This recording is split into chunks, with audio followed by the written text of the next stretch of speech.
Welcome teammates that just came on board. This is a quick video about the world of day trading. Okay, when you are looking at a chart, it looks like this in the beginning. Then one of the strongest tools that you can add to your chart to help you filter out possible direction of the market are your drawing tools.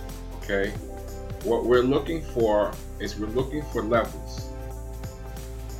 Okay, we're looking for levels where price action responds to. There's a level right there.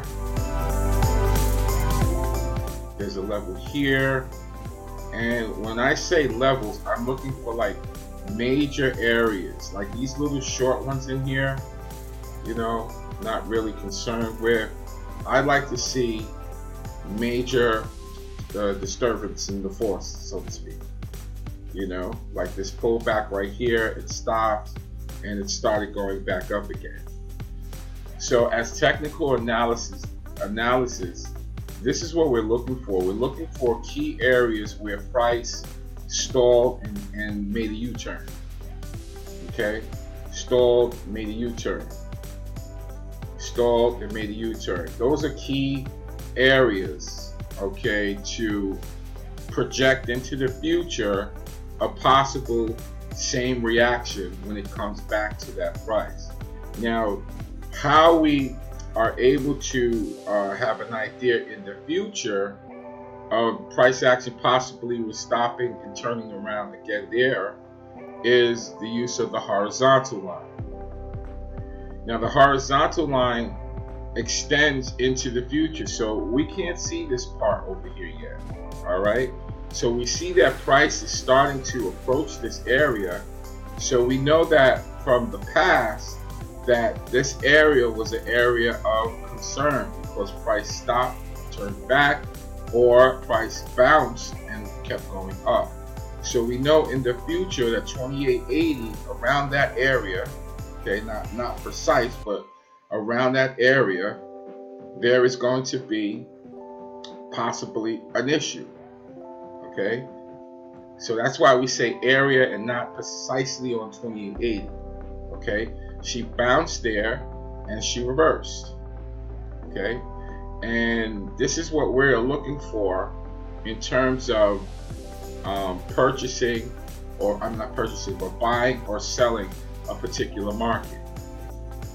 Okay, now this area is still going to be in the future as a possible area of stopping and reversing.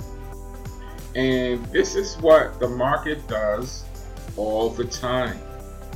Okay, remember, you only have 3 ways that the market moves. So if the market only moves 3 ways, then why does everyone keep saying that trading is so difficult?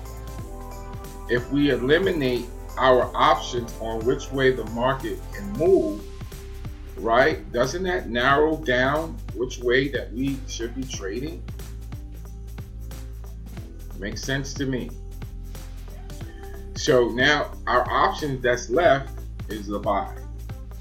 Okay, but I believe because people are selling something like an upscale or something like that, I have no idea, but we're going to keep it very simple. Now the first thing you want to do, again, I like to always repeat our foundation, is that you want to establish that timeline. Okay, and you want to identify the ceilings and the floors within that timeline. Okay, now once you do that, it encompasses price action.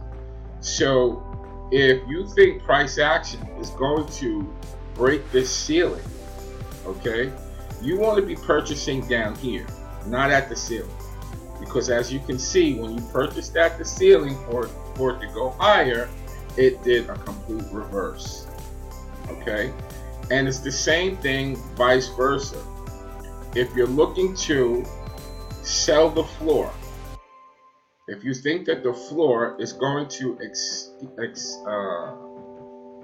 excel past the floor, okay, you want to be buying up here at the top, as you were. You want to be selling at the top, okay? You want to break the floor, you sell at the top. You want to break the ceiling, you buy at the bottom, buy at the floor.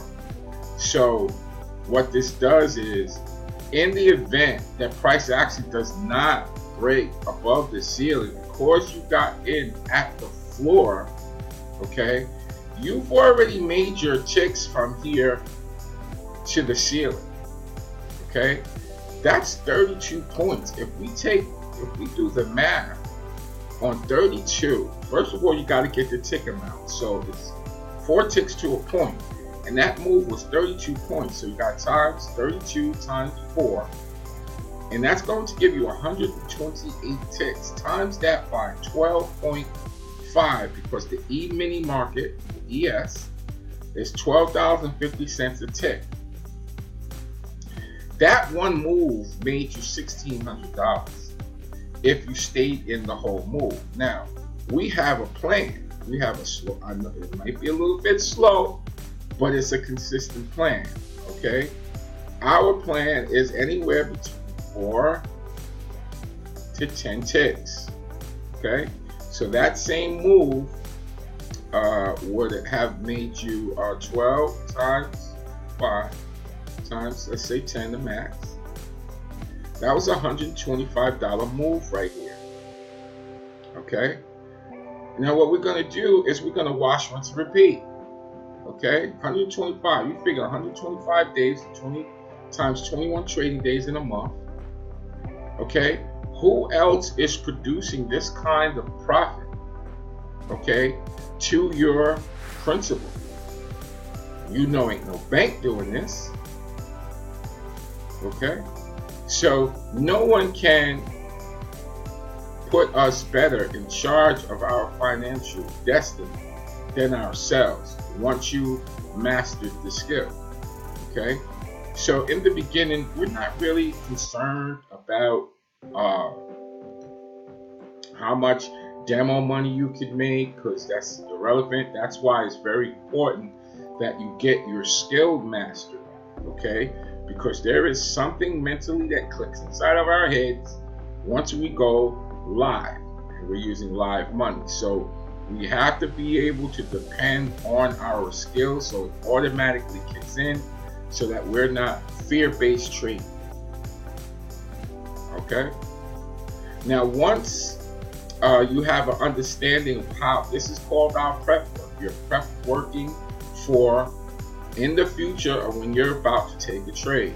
In order for you to know where the ceiling and floor is, your prep work should be done from the past. Okay? Now, as you continue to grow in your trading career, there are other filters that we can help assess us in determining direction. Okay? And one is 100. Okay? Let me put that on there.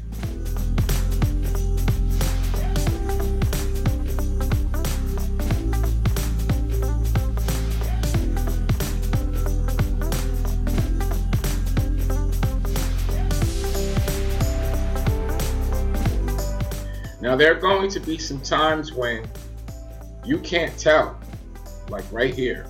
See, I can't tell who's in charge right here. I'm in the buy mode because I'm up above the 200, but my 8, 13, 21, 50 is not in alignment. So I just ignore that. You know, if I can't tell what my code is in, I just ignore it. I don't try to trade it, don't try to guess it, don't try to anticipate. This right here is not in code because we do not have the 200.